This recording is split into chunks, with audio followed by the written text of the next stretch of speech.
But so here's just the big idea is that in Q1, we looked at it, and because they're really focusing on this, they helped 15 of their franchisees add one of these beasts. Okay. And so we know that if they do that, and if they help that franchisee focus and grow, all 15 of those are going to be $2 million plus companies this year. They're not there yet, so we're not trending yet. And you need the on-ramp to get the salesperson fed and all of that stuff before they're actually closing. But just the really simple idea here is, I then asked them these questions. These are really good for helping them frame the past. So I said, okay, so you just added 15. And we know that this is the crucial lever. This is the 20% that's going to get you above that floor.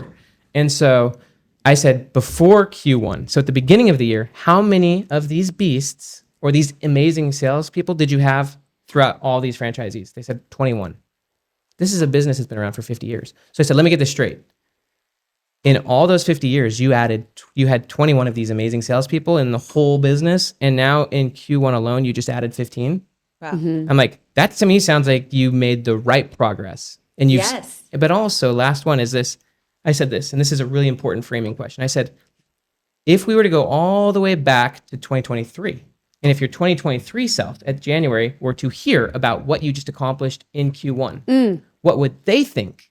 And they said, we would have never thought it was possible because we would have never seen how to do that. Like we would have never even known how to look. We would have that again, because they were so muddled in their own 80% and so muddled in, but because the goal was so high and it forced clarity around that floor. And then it forced us to say, we're only doing things above that. And that helped us find, okay, the difference is we need to get a lot of these salespeople.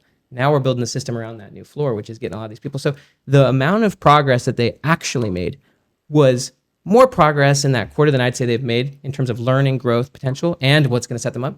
Probably more growth in that quarter than they've had in the last 5 or 10 years. But again, remember what the leader said at the beginning. We're not trending. It was a horrible quarter.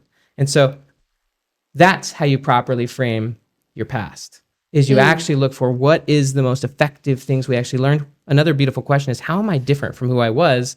They could say, how are we different from who we were at the beginning of the year?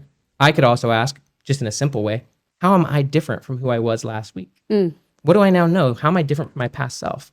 The reason this is beautiful is because it helps me realize I'm not my past self. I'm not attached to that same identity. I'm not that person. And again, remember, it's the present that shapes the future. It's the present that creates the future. It's the present that creates the past. And so by actually thinking about that, it's just like gratitude. I'm looking for what I'm happy for. If I'm looking for how am I different? How am I better? I'm now creating a past that shows me how much I've grown in the past week. And now I can see, wow, I'm massively different from my past self. This is really useful foundation for creating a future self that's massively different than your present self.